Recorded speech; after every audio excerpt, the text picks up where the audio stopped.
voudrais vous montrer à partir de cet exemple-là, ce livre-là, comment la réalité a influé sur la fiction, comment la fiction d'un roman a influé sur la lecture, c'est-à-dire sur l'imaginaire, et comment l'imaginaire s'est traduit dans un certain nombre de cas en réalisation, en prise de conscience, et donc un retour vers la réalité.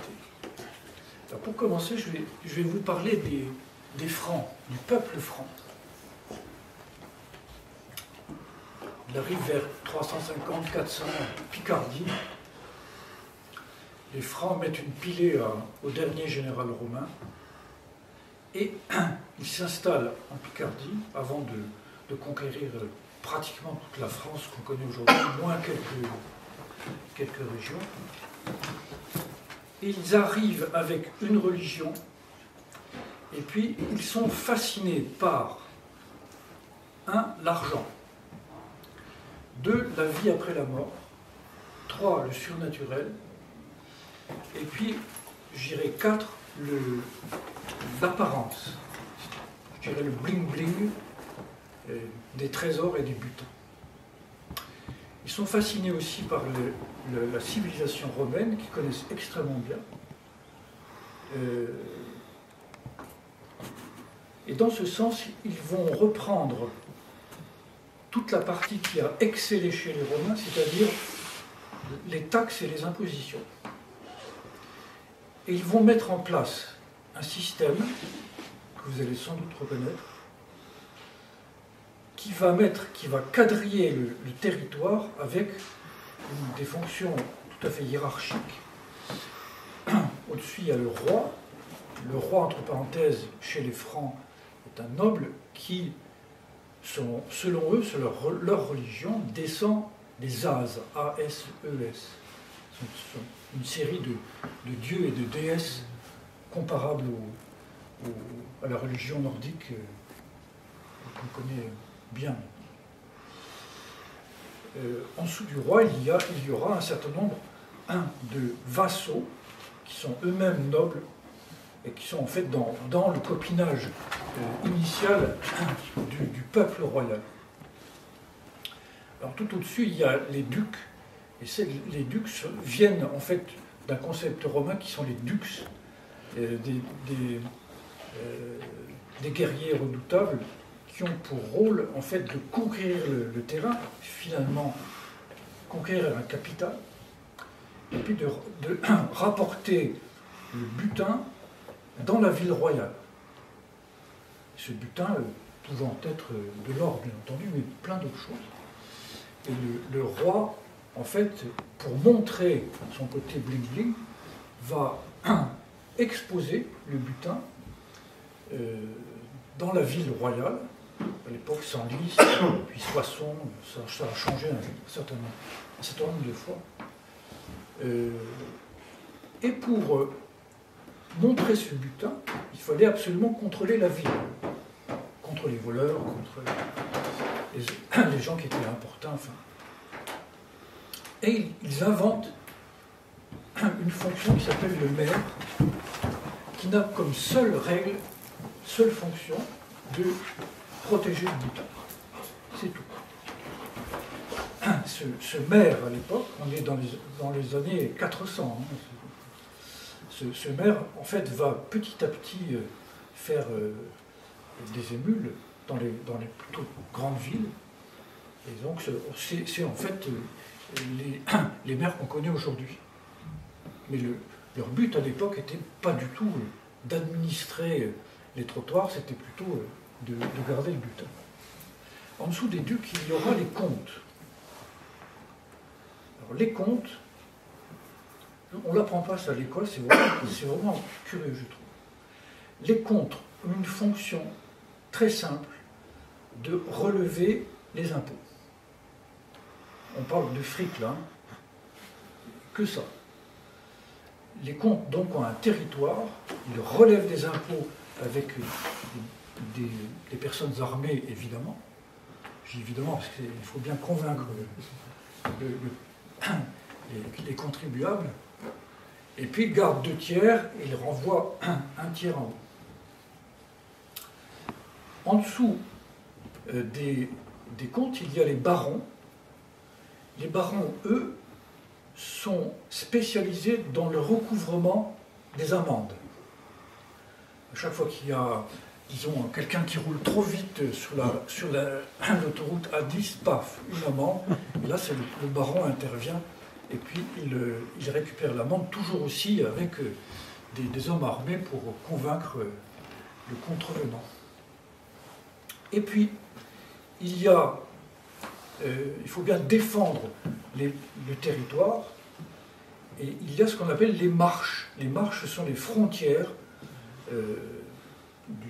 du territoire en question.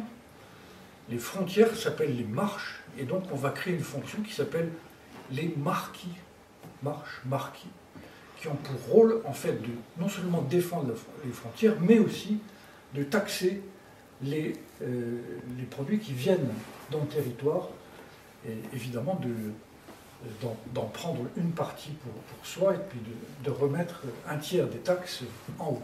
Vous me suivez? Ce système-là va durer jusqu'en 1789 en France. Mais dans la société, il continue à durer. Et notamment dans les entreprises.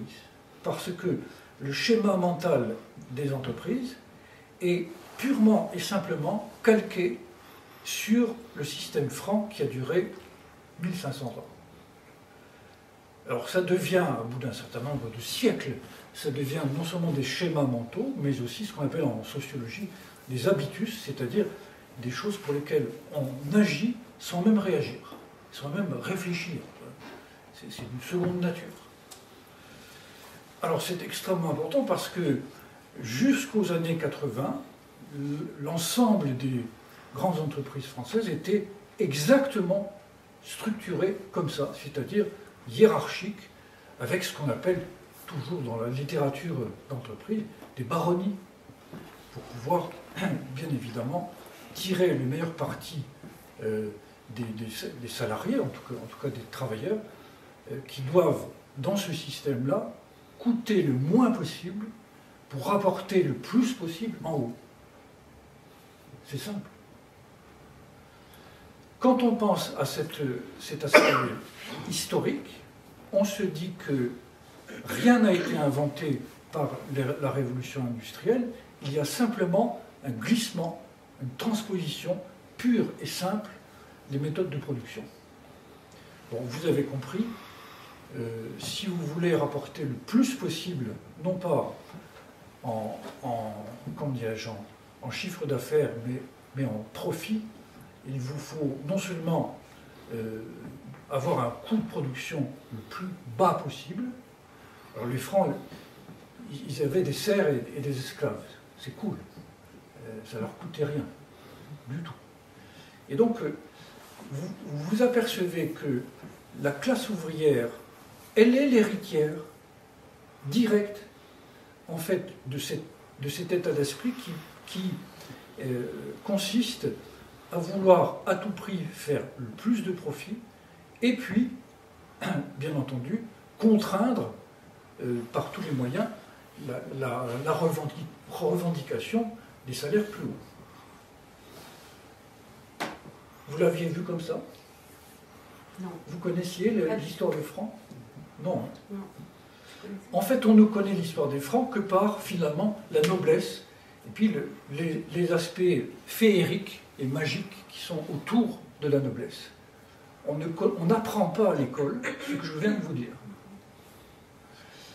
Alors, toujours en sociologie, il y a, c'est un phénomène extrêmement important, à la fois un état d'esprit des managers qui sont directement héritiers de ce système hiérarchique, c'est-à-dire qu'ils ne se posent pas la question de leur propre travail, ils vont appliquer en fait le schéma mental que je vous ai expliqué, et il y a les héritiers en fait qu'on appelle les travailleurs aujourd'hui, qui sont en fait qui vont vendre leur force de travail pour pouvoir en fait subsister et vivre. Et puis patatras, en 90 en Europe, un petit peu avant aux États-Unis, les Chicago Boys arrivent et ils produisent ce qu'on appelle le néolibéralisme, qui consiste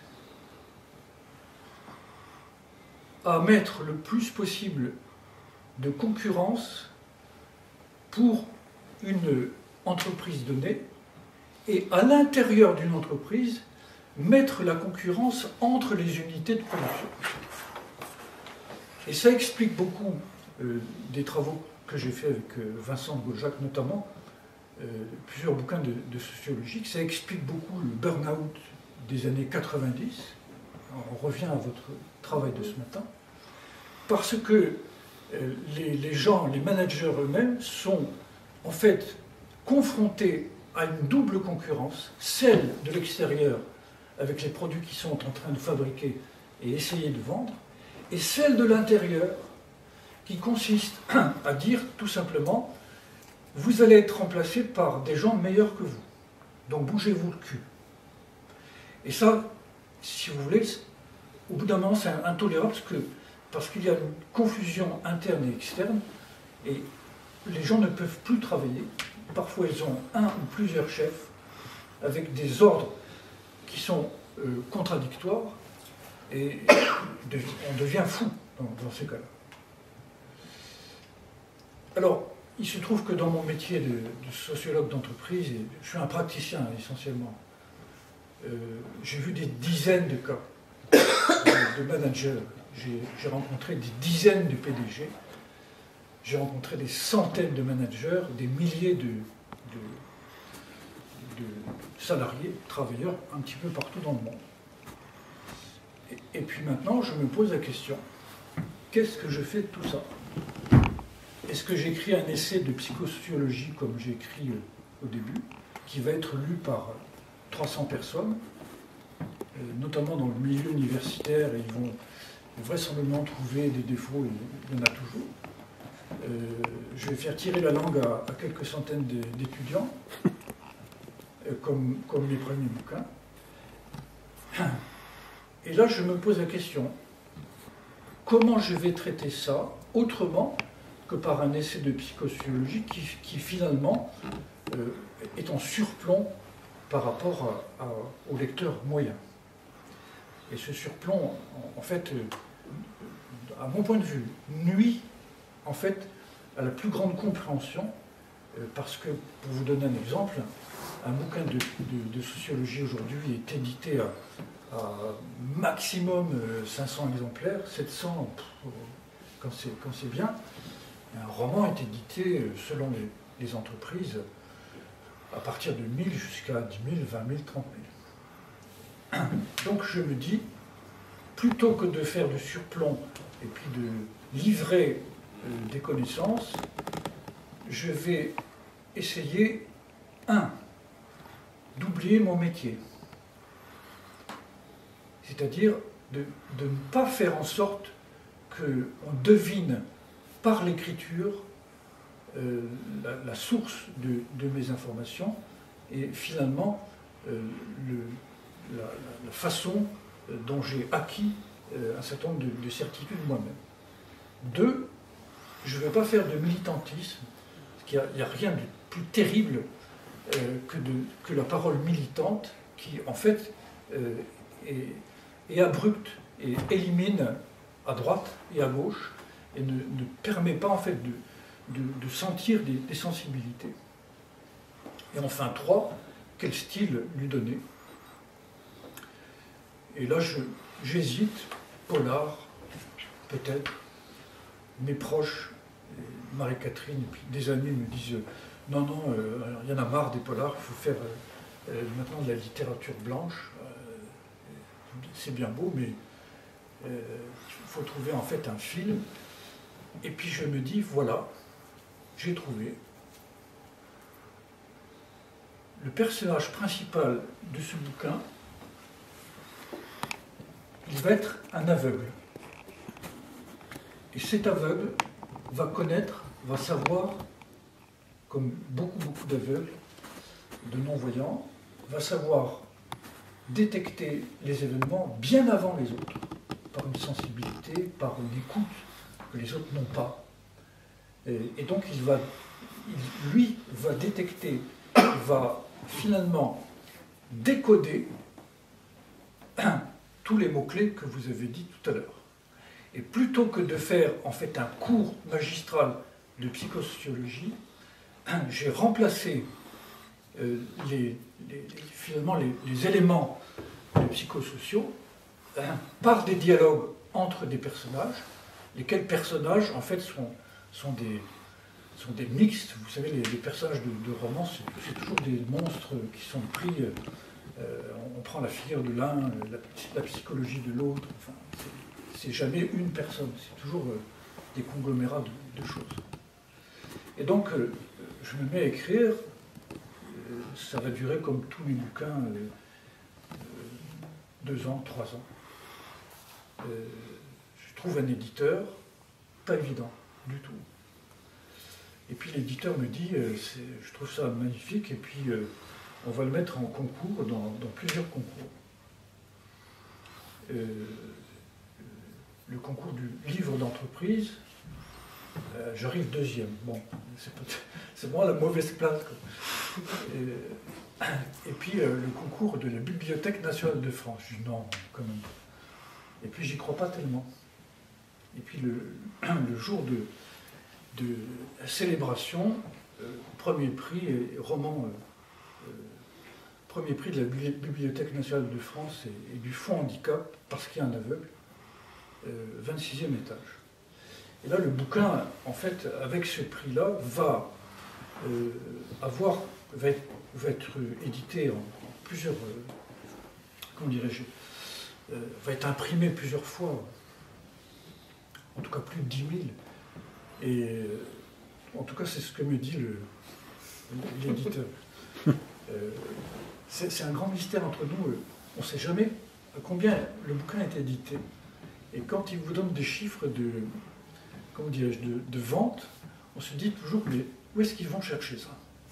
Bon, bref.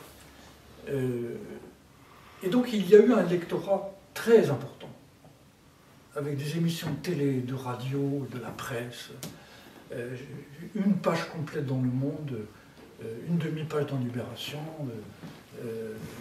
Bon, il y a eu un écho médiatique très important, parce que, finalement, par un roman, on allait expliquer la situation du réel et du moment. Entre parenthèses, ça n'a pas beaucoup changé depuis.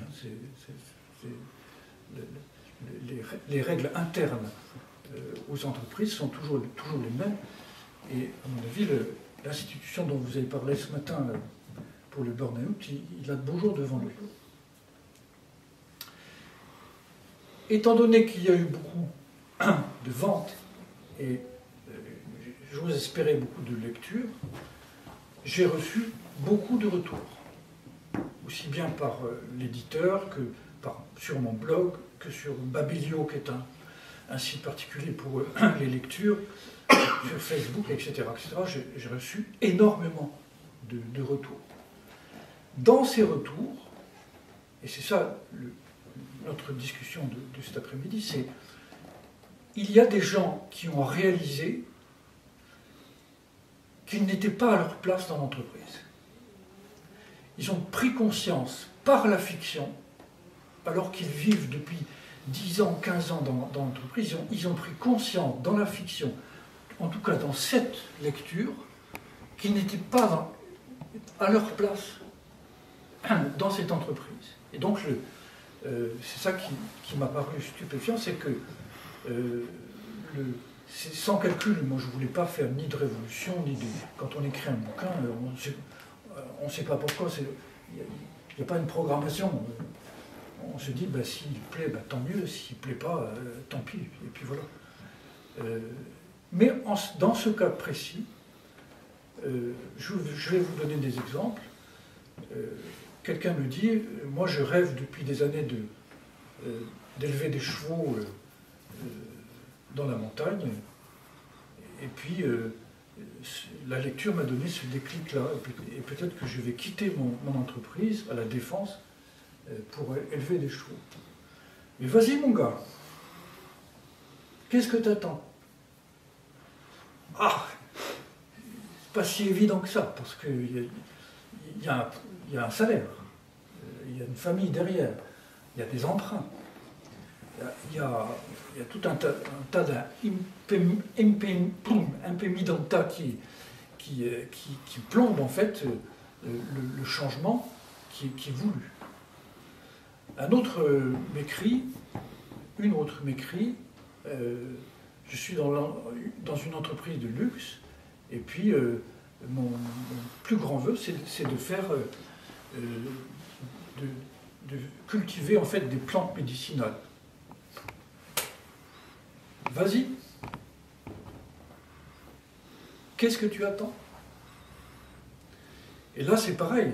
Quitter L'Oréal avec un salaire de cadre pour se retrouver dans les Cévennes à cultiver le romarin, il y a un courage derrière. Certains l'ont fait, pas d'autres. Mais en tout cas, sur ceux qui sont restés, ça leur a donné, je crois, une certaine idée, en fait, d'une résistance interne, en tout cas, d'une certaine force pour pouvoir supporter les conditions extrêmement difficiles qu'ils ont dans les entreprises qui sont en mode concurrentiel aujourd'hui. Alors ce qui est très pas étonnant de ma part, mais en tout cas qui est très surprenant, c'est que je pensais dans les années 80 que ça allait se borner en fait aux entreprises concurrentielles, aux entreprises finalement commerciales, mais pas du tout. En fait, cette idée-là a envahi la sphère du domaine public, la sphère du domaine artistique, et donc vous avez affaire depuis les années 90 à une hyper-compétitivité entre les individus, entre les groupes, entre les associations, entre les institutions fonctionnelles et évidemment entre les entreprises. Et ça veut dire quoi? Ça veut dire que même les artistes sont imprégnés de ça. Et je dirais, avec beaucoup d'exemples qu'on a autour de nous, beaucoup d'artistes individuels sont en pleine compétition par rapport à d'autres. J'anime, enfin je suis directeur artistique d'une grande exposition dans l'Oise, sur 8 communes, et puis je vois très bien que en fait cet esprit de compétitivité, elle a imprégné aussi les peintres, les sculpteurs, les photographes, qui ne voient plus leur art comme en fait un moyen d'expression et finalement un moyen subversif pour les gens qui vont regarder ou les gens qui vont finalement absorber leur art, mais aussi un moyen d'être compétitif par rapport aux copains artistes. Et donc, j'attire votre attention sur le fait qu'il y a effectivement l'art, mais il y a aussi une pratique de l'art qui a été, et qui est en ce moment, complètement pervertie par quelque chose qui est au-dessus, finalement, des schémas mentaux qui n'ont pas été faits pour les artistes, mais qui ont imprégné totalement la société. La narration d'un polar, elle est tirée par la pragma grecque qui est très anglo-saxonne. On comprend la narration par les actions qui sont faites par les protagonistes. Et donc le lecteur est tiré par le bout du nez par les actions. C'est essentiellement, c'est pas tellement comment dirais-je, le fait d'un meurtre, c'est un prétexte. Je m'en fous un peu des meurtriers, ça m'est complètement égal. Mais c'est l'enquête et donc les actions qui vont faire comprendre en fait comment une certaine sociologie est décrite dans le bouquin. Alors ça marche, c'est un truc, hein, ça marche très bien. c'est très vieux. Hein. Il n'y a pas que le polar des années, pas que le néo-polar et le polar américain. Par exemple, dans le rouge et le noir, il y a la même astuce. C'est formidable. Dans Zola, il y a la même astuce. Dans Victor Hugo et Les Misérables, il y a la même astuce. C'est-à-dire que, sous prétexte d'une enquête et de crime, Jean Valjean, etc., en fait, on va montrer la société. Et il y a un effet miroir extraordinaire qui se fait parce que l'identification à celui qui enquête, elle est formidable. Formidable. Un jour, j'avais un bouquin à commenter, un de mes bouquins à commenter dans une prison, et je me suis aperçu que mon discours ne marchait pas du tout, parce que les prisonniers ne s'identifiaient pas aux flics, mais ils s'identifiaient aux meurtriers. Et donc, le soir, je me suis dit, c'est pas ça, mon discours ne marche pas du tout avec les prisonniers. Ils s'en foutent du flic. En fait, ce qui les importe, c'est que l'identification se fait par rapport à eux-mêmes. Et donc le polar, c'est ça, c'est qu'il y a une identification immédiate à celui qui enquête, et un imaginaire moteur, comme on dit en sociologie. Et là, je vous renvoie à Henriquez, à Edgar Morin, à tous les grands, qui est d'une puissance d'identification qui est extraordinaire. Après, vous avez polar et polar. Voilà, merci et à bientôt.